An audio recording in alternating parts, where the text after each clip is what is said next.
অভিশপ্ত এক ভুতুড়ে জাহাজের রহস্য এটি অমীমাংসিত রহস্য ক্যাটাগরির অন্যতম সেরা টপিক।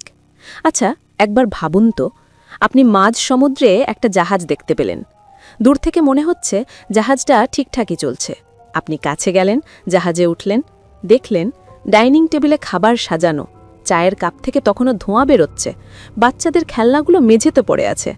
মানে একটু আগেও এখানে মানুষ ছিল, কিন্তু পুরো জাহাজ তন্ন তন্ন করে খোঁজার পরেও আপনি একটা মানুষেরও দেখা পেলেন না।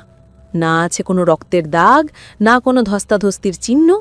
মানুষগুলো কি হাওয়ায় মিলিয়ে গেল, নাকি সমুদ্রের কোনো অজানা শক্তি তাদের গ্রাস করে নিল? আজকের গল্পটা এমন এক রহস্যের, যা ১৫০ বছর ধরে বিজ্ঞান আর যুক্তিকে হার মানিয়ে আসছে।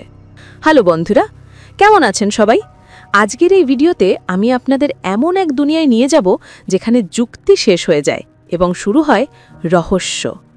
আপনারা হয়তো ইউটিউবে পৃথিবীর অবাক করা সব রহস্য নিয়ে অনেক ভিডিও দেখেছেন, কিন্তু আজ যে গল্পটা আমি বলবো সেটা কোনো সিনেমার গল্প নয়, এটা ইতিহাসের পাতায় লেখা এক ভুতুড়ে সত্য।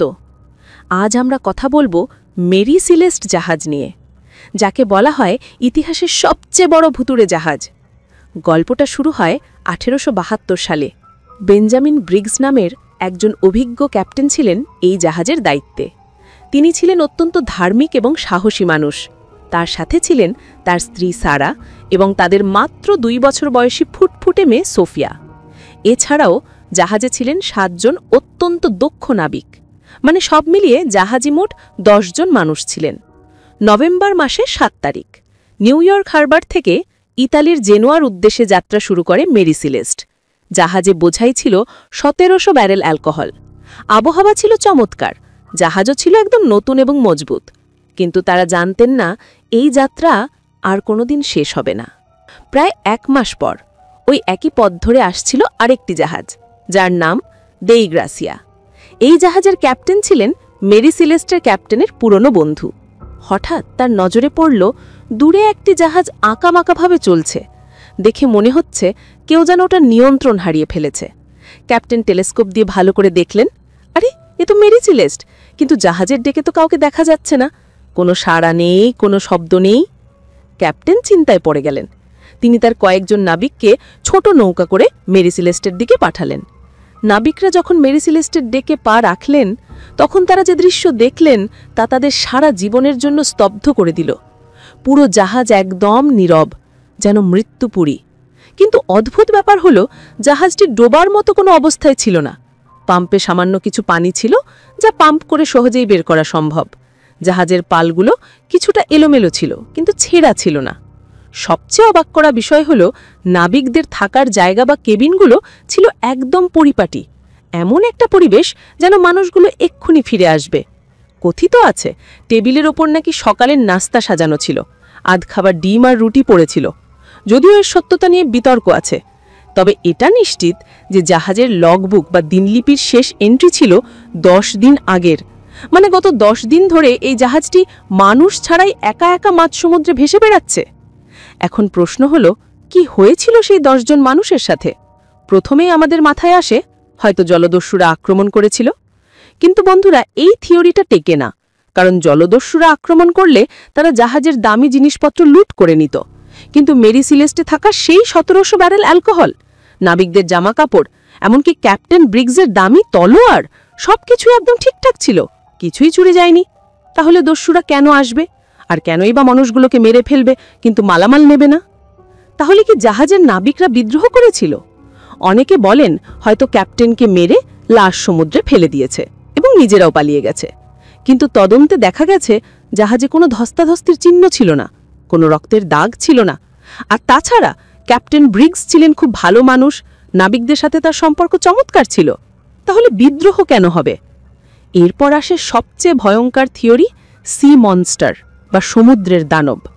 আপনারা হয়তো অনেক ভিডিওতে বিশ্বের অমীমাংসিত রহস্যময় স্থান বা বারমুডা ট্রায়াঙ্গেলের কথা শুনেছেন, যেখানে জাহাজ গায়েব হয়ে যায়। অনেকে বিশ্বাস করতে শুরু করলেন হয়তো বিশাল কোনো অক্টোপাস বা স্কুইড জাহাজটিকে আক্রমণ করেছে এবং সবাইকে টেনে সমুদ্রে নিয়ে গেছে। কিন্তু একটা বিশাল প্রাণী যদি আক্রমণ করে, তাহলে তো জাহাজের তো ক্ষতি হওয়ার কথা, তা না? জাহাজের গায়ে তো কোনো বড় আঘাতের চিহ্ন ছিল না, জাহাজ তো ডুবছিল না, আগুনও লাগেনি, খাবারও প্রচুর ছিল। প্রায় 6 মাসের খাবার মজুদ ছিল। তাহলে এমন কি ভয় পেয়েছিলেন ক্যাপ্টেন যে মাঝ সমুদ্রে নিজের স্ত্রী আর 2 বছরের বাচ্চাকে নিয়ে ওই ছোট্ট নৌকায় করে পালানোর সিদ্ধান্ত নিলেন, তাও আবার এত বড় আর নিরাপদ একটা জাহাজ ছেড়ে? একটি খুব শক্তিশালী থিওরি আছে অ্যালকোহল নিয়ে। জাহাজে যেহেতু কাঁচা অ্যালকোহল ছিল, গরমে হয়তো সেখান থেকে গ্যাস বের হচ্ছিল, হয়তো কোনো কারণে একটা ছোট বিস্ফোরণের শব্দ হয়েছিল বা ঢাকনা খুলে গিয়েছিল। ক্যাপ্টেন ব্রেক্স হয়তো ভয় পেয়েছিলেন যে পুরো জাহাজে আগুন ধরে যাবে, তাই তিনি সবাইকে নিয়ে লাইফবোটে নেমেছিলেন এবং একটি দড়ি দিয়ে লাইফবোটটি মূল জাহাজের সাথে বেঁধে রেখেছিলেন, যাতে বিপদ কেটে গেলে আবার জাহাজে ওঠা যায়। কিন্তু দুর্ভাগ্যবশত হয়তো কোনো বিশাল ঢেউ এসে সেই দড়িটি ছিঁড়ে দেয়, মেরি সেলেস্ট বাতাসের তোড়ে সামনে এগিয়ে যায়, আর ওই 10 জন মানুষ সেই ছোট্ট নৌকা নিয়ে আটলান্টিক মহাসাগরের বুকে হারিয়ে যান। তাদের আর কোনোদিন খুঁজে পাওয়া যায়নি। কিন্তু বন্ধুরা, রহস্য এখানেই শেষ নয়। এই ঘটনার পরেও মেরি সেলেস্ট জাহাজটি নিয়ে নানা ভৌতিক ঘটনা ঘটতে থাকে। যারাই পরবর্তীতে এই জাহাজটি কিনেছেন বা ব্যবহার করেছেন, তাদের সাথেই কোনো না কোনো দুর্ঘটনা ঘটেছে। কেউ দেউলিয়া হয়ে গেছেন, কেউ মারা গেছেন, আবার কারোর রহস্যজনক রোগও হয়েছে। শেষমেশ কুসংস্কারের বশে নাবিকরাই জাহাজে উঠতেই চাইত না। তারা বলতো এই জাহাজটি অভিশপ্ত। শেষ পর্যন্ত জাহাজটিকে ইচ্ছাকৃতভাবে ডুবিয়ে দেওয়া হয়, যাতে এই অভিশপ্ত গল্পটির সমাপ্তি ঘটে। আজ 150 বছর পেরিয়ে গেছে, আধুনিক বিজ্ঞান অনেক এগিয়েছে। আমরা চাঁদে গিয়েছি, মঙ্গলে রোবট পাঠিয়েছি, কিন্তু আটলান্টিকের বুকে সেই 10 জন মানুষের কি হয়েছিল, সেই প্রশ্নের উত্তর আজও মেলেনি। সমুদ্র তার বুকের ভেতর সেই সত্যটা লুকিয়ে রেখেছে। আপনার কি মনে হয়, এটা কি সত্যি কোনো দুর্ঘটনা ছিল, নাকি এর পেছনে ছিল কোনো অতিপ্রাকৃত শক্তি বা পৃথিবীর অজানা রহস্য যা আমরা আজও জানতে পারিনি? পুরো ঘটনাটি বিশ্লেষণ করলে একটা অদ্ভুত শূন্যতা কাজ করে। ভাবুন তো, সেই ছোট্ট মেয়ে সোফিয়ার কথা। সে হয়তো তার মায়ের কোলে বসে সমুদ্র দেখছিল, বুঝতেও পারেনি যে এটাই তার জীবনের শেষ দেখা। আসলে পৃথিবীটা অদ্ভুত সব রহস্যে ঘেরা। কিছু রহস্যের সমাধান হয়, আর কিছু রহস্য মেরি সেলেস্টের মতো আজীবন আমাদের ভাবিয়ে যায়। আমরা হয়তো কখনোই জানব না সেই দুপুরে আসলে কি ঘটেছিল। যাই হোক, আজকের এই রহস্যময় যাত্রা আমরা এখানেই শেষ করছি। ভিডিওটি দেখার পর আপনার মনে যদি কোনো নতুন থিওরি আসে, তাহলে অবশ্যই কমেন্ট করে জানাবেন। আমি সবার কমেন্ট পড়ব। আর হ্যাঁ, যদি এই ভিডিওটি আপনাদের ভালো লেগে থাকে এবং আপনারা এমন আরও রহস্যময় এবং রোমাঞ্চকর গল্প শুনতে চান, তাহলে প্লিজ ভিডিওটিতে একটি লাইক দেবেন, কারণ আপনাদের এক একটি লাইক আমাকে নতুন ভিডিও বানাতে অনেক উৎসাহ দেয়। আর আপনি যদি আমাদের পরিবারে নতুন হয়ে থাকেন, তাহলে এখনই সাবস্ক্রাইব করে বেল আইকনটি ক্লিক করে রাখুন।